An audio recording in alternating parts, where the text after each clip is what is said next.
cette raison du XVIIIe siècle, qui apparaît comme le siècle des Lumières, je dirais, elle a aussi sa face obscure. La raison a sa face obscure, et si Voltaire incarne la face lumineuse de la raison, je pense que celui qui s'est appelé le philosophe inconnu, Louis-Claude de Saint-Martin, apparaît comme le représentant d'une face obscure de la raison. Et cependant, ce n'est que la moitié des Lumières, car il reste à explorer l'émancipation des mœurs.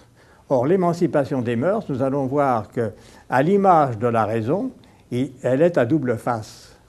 Vous avez la face lumineuse de l'émancipation des mœurs, c'est tout simplement Casanova. Et vous avez la face obscure de l'émancipation des mœurs, c'est Sade.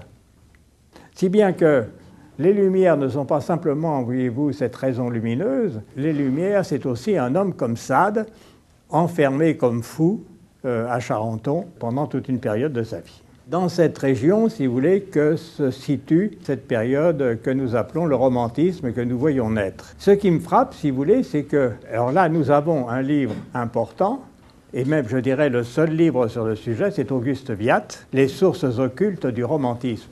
Autrement dit, Auguste Viatte est le seul, à ma connaissance, qui s'est véritablement penché d'une manière globale et comme un problème d'ensemble sur les sources occultes du romantisme, ce que plus tard on appellera l'occultisme, l'hermétisme, etc., etc.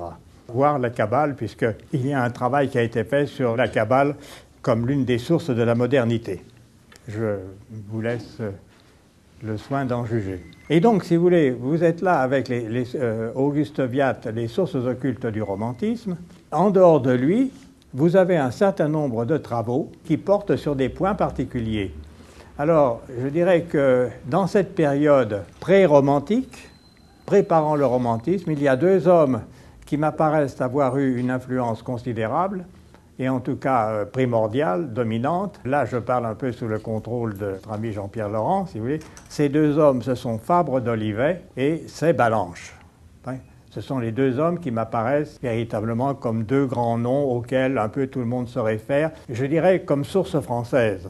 Parce que ce qu'on constate aussi, c'est une certaine influence, une certaine pénétration de quelques penseurs étrangers. Et là, comme les histoires écrites par les auteurs français se limitent souvent à la France, ce sont des noms sur lesquels il y a encore beaucoup de flottement. Alors, parmi ces auteurs étrangers qui me paraissent avoir préparé le romantisme français et qui ne sont pas sans lien avec l'ésotérisme, lequel ce serait à préciser, mais le premier que je vois, c'est quand même l'italien Vico, dont l'influence a été grande, est aujourd'hui un nom pratiquement inconnu du public français. Si vous regardez en Allemagne, vous trouvez un homme comme Herder. Herder, dont l'influence a été très discutée parce que, bon, il y en avait qui l'aimaient, d'autres qui l'aimaient pas. Bon, mais enfin, Herder apparaît quand même comme un des auteurs allemands, disons, qui à l'époque a quand même pénétré en France.